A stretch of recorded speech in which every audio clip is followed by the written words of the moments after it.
Welcome again to Hidden Truths, and today we have Bob Barone, who is going to speak about the labor market. Hello, Bob. How's everything going? Are you ready for the holidays?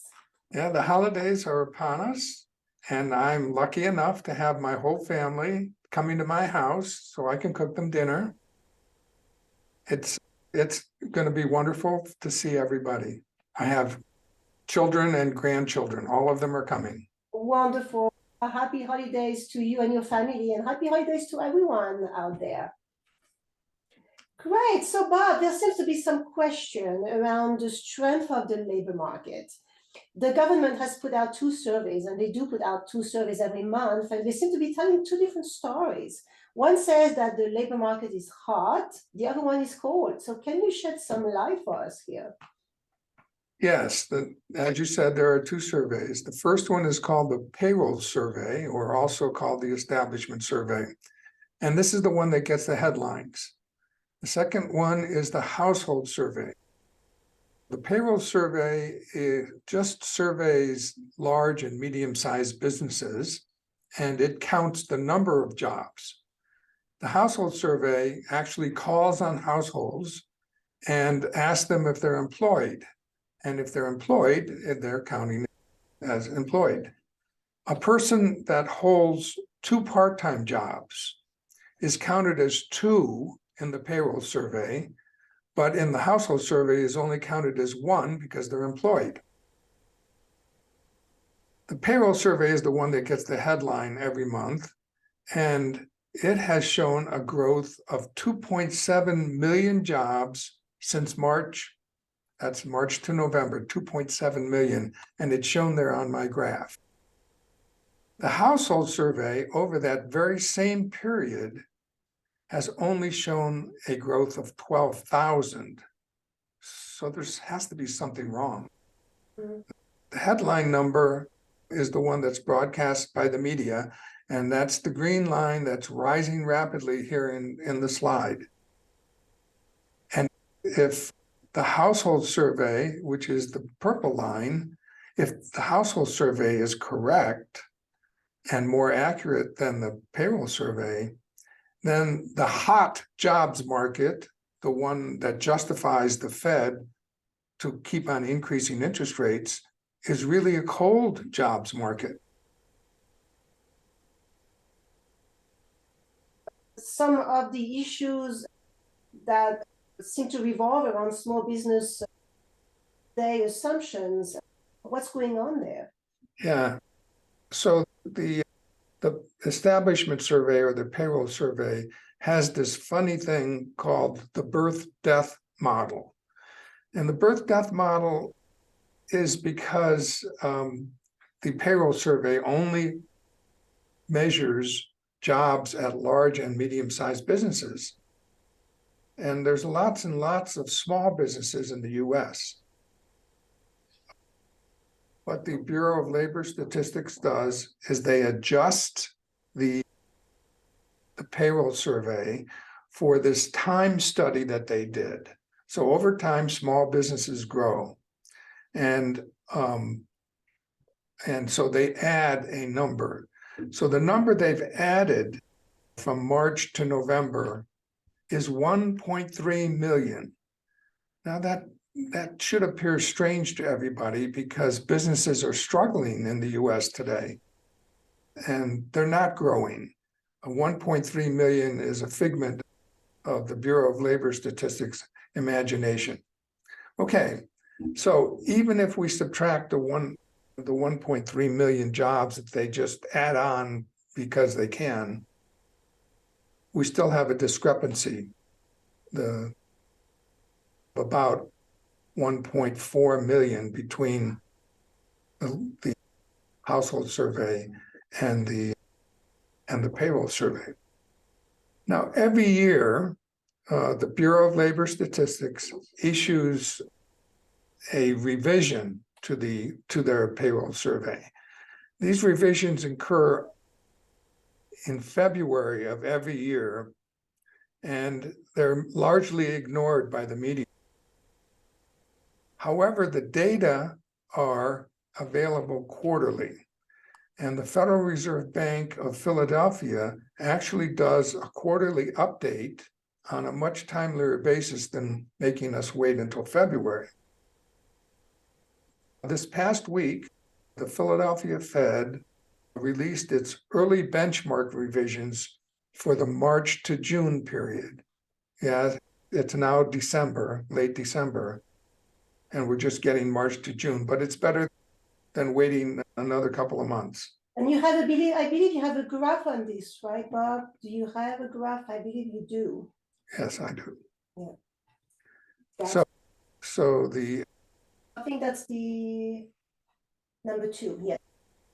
This is the graph that I want. Yes. So this is what the Philadelphia Fed found. They found that instead of the green bars, which the Bureau of Labor Statistics suggests or has put out, they found the red bars.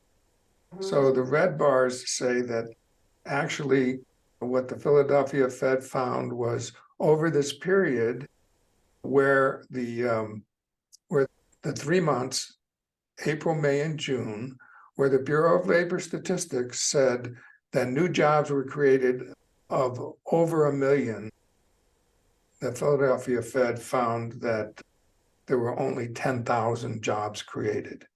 Now, 10,000 is a lot less than 1 million.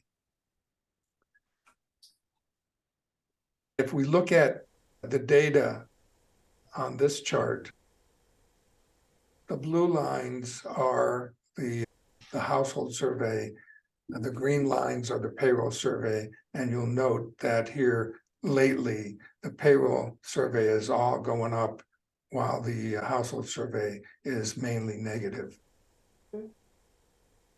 Yes, so the latest data that you had for the 2 surveys is in November, right? Yes. Since November, since March, if we actually go and look at what we think happened, the household survey is more accurate. And if we look at the household survey since March, that's March to November, that's 7 months. The household survey says 12,000 jobs were created.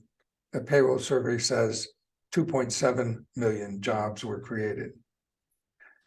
Now, if we look further into the household survey, what we find is that people are reporting that they're losing full-time jobs. So full-time jobs are down about 400,000. And they're taking part-time jobs. Part-time jobs are up 190,000, and multiple job holders are up almost 300,000.